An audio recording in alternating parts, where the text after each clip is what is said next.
Joseph Murphy ने लिखा है और जिसने करोड़ों लोगों की जिंदगी में चमत्कार किए हैं और उनकी जिंदगी को पूरी तरह बदल दिया है। जी हाँ, हम बात कर रहे हैं the power of your subconscious mind की। इस किताब को हल्के में बिल्कुल भी मत लेना। इसे नजरअंदाज करने की गलती मत करना। यह अवचेतन मन, सबकॉन्शियस माइंड पर लिखी गई अब तक की सबसे बेहतरीन किताब है। डॉक्टर जोसेफ मर्फी ने अपने जीवन का अधिकांश समय पूर्वी देशों के धर्मों के अध्ययन में बिताया। अपने शोध के सिलसिले में वे कई वर्षों तक भारत में भी रहे। दुनिया के लगभग सभी प्रमुख धर्मों का अध्ययन करने के बाद वे इस निष्कर्ष पर पहुंचे कि इस पूरी सृष्टि में एक बहुत बड़ी शक्ति व्याप्त है और वह शक्ति हमारे भीतर ही मौजूद है।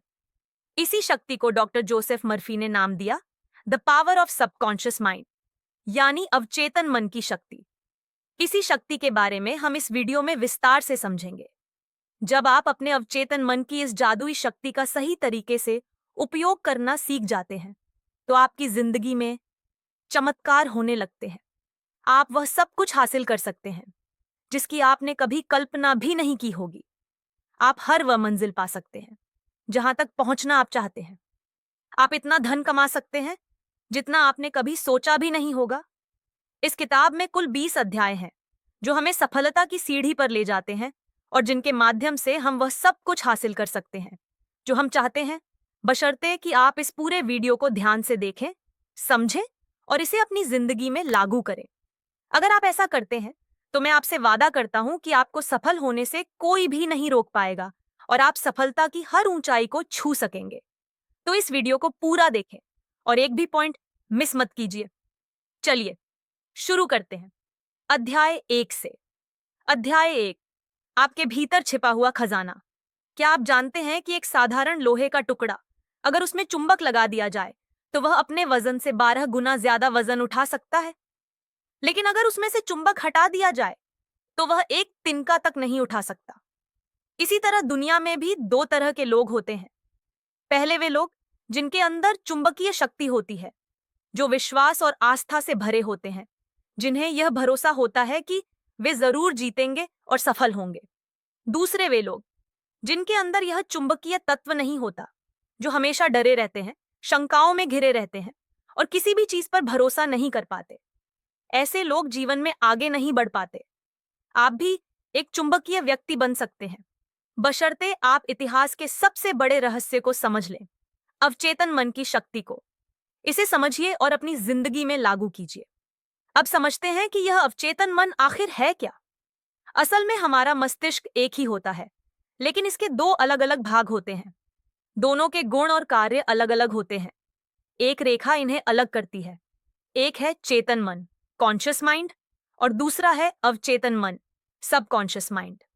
जो कुछ बाहर दिखाई देता है, यानी आप जैसे दिखाई देते हैं, वह चेतन मन है, और जो भीतर है, जो दिखाई नहीं देता, वही अवचेतन मन है। चेतन और अवचेतन मन कैसे जुड़े हुए हैं, इसे एक कहानी से समझते हैं। महान ओपेरा गायक एनरिको कारूसो अपने करियर की शुरुआत में मंच पर जाने से डरते थे। डर के कारण उनकी मांसपेशियां जकड़ जाती थीं। पसीने से उनका चेहरा भीग जाता था। वे घबराकर मंच के पीछे चले जाते थे। एक बार हजारों लोगों के सामने प्रस्तुति देने से पहले उन्हें बहुत ज्यादा डर लगने लगा। कांपती आवाज में उन्होंने कहा, मैं गा नहीं सकता, लोग मुझ पर हंसेंगे। वे वापस जाने लगे, तभी अचानक रुक गए और जोर से बोले, भाग जा डर, यहां से भाग जा। फिर वे सीना तानकर मंच पर गए और आत्मविश्वास के साथ गाने लगे। जब आपका चेतन मन डर, चिंता और तनाव से भर जाता है तो ये नकारात्मक भावनाएं आपके अवचेतन मन में चली जाती हैं और वही भावनाएं वापस डर और हताशा बनकर लौट आती हैं। ऐसे समय में आपको भी कारूसो की तरह साहस के साथ अपने मन से कहना चाहिए, मैं पूरी तरह नियंत्रण में हूं, मैं यह काम आसानी से कर सकता हूं।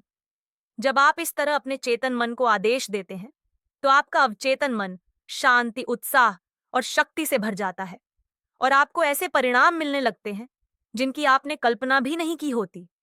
मान लीजिए आपका मस्तिष्क एक बगीचा है और आप उसके मालिक हैं।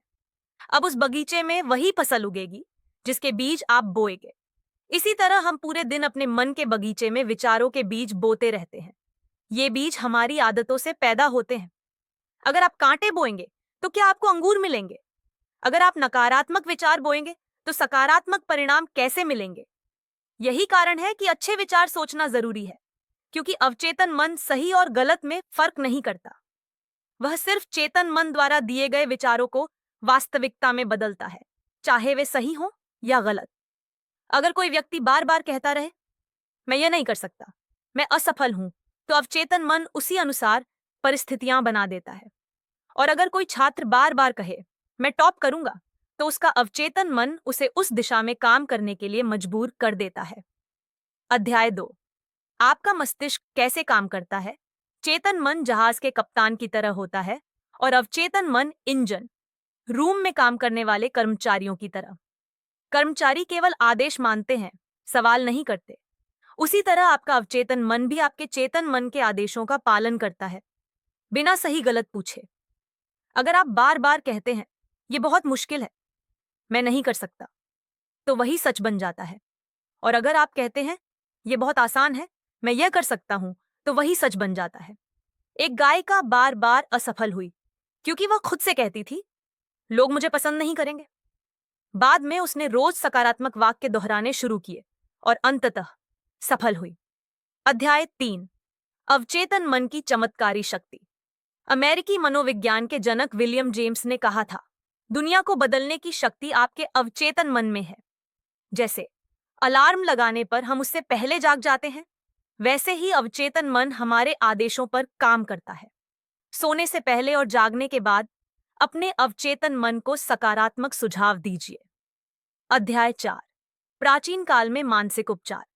अध्याय 5। आधुनिक युग में मानसिक उपचार। अध्याय 6। मनचाहे परिणाम कैसे पाए। सभी अध्याय उसी क्रम में, उसी अर्थ के साथ समझाए गए हैं। याद रखिए, जैसे पानी पाइप का आकार ले लेता है, वैसे ही जीवन आपके विचारों का आकार ले लेता है। अगर आपको यह वीडियो पसंद आया हो और इससे आपको सीखने को मिला हो, तो वीडियो को लाइक जरूर करें। ऐसी ही शानदार किताबों के सारांश, मोटिवेशन और लाइफ चेंजिंग कंटेंट के लिए बुक बोली चैनल को सब्सक्राइब करना न भूलें।